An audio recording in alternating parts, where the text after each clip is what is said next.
now I wanted to demonstrate how you can do a batch conversion using the Audacity program.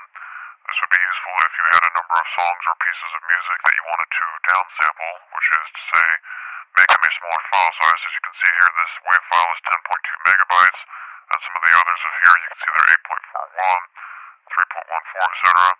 If I was to right-click on these, you'd be able to see in its properties menu that the bit rate for each one, if I go to its advanced, this is 96 kilobits per second, which is a relatively low quality. If I wanted to change that to a higher one, I could as well. The same is true of the audio sample rate. For higher quality songs, you would want to have that bit rate as much as possible, as high as possible. Although in the case of loading it to an external MP3 player or an iPod or any other type of a media player, the size of the hard drive that you are loading it onto, or the size of the little disk that it reads from, will govern how much music you can possibly fit on there. So if you downsample it, you can be able to actually fit more songs on there. So for now, I will demonstrate how you can do that. First, we'll begin with the WAV file that I mentioned here.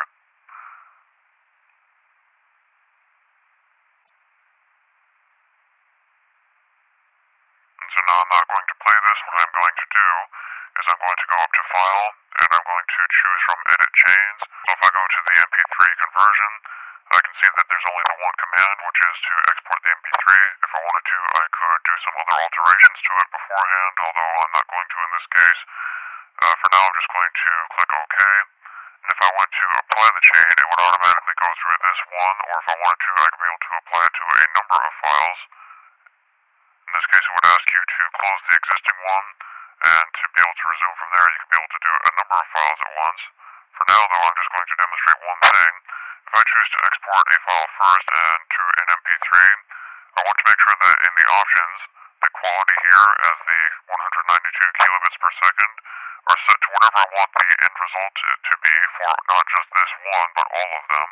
So if I set this to, say, 128, and click OK, if I choose save, it will automatically begin to save them, but for now I'm going to click cancel. And I'm going to close this one, and go to choose apply chain. And if I choose apply to files,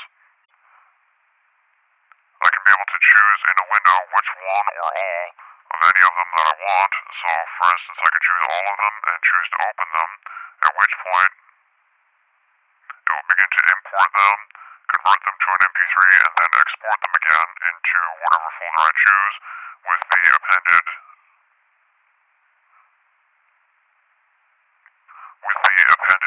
file name that it will say that it has been fixed or cleaned, depending on whatever file size you like. And you can see here that it's been exporting the entire file at 128 kilobits per second, and it will go through these sequentially until it runs out of all these files. Now there is a problem with some files being unable to be read by Audacity. This might be the case if they have an improper file name, such as something that uses a Unicode character.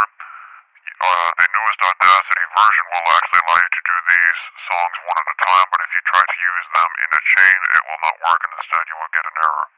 For now, though, I'm just going to cancel this and exit Audacity. We can see within the same folder there is a new one called clean. If I go here, there will be an existing file. Now if I drag this one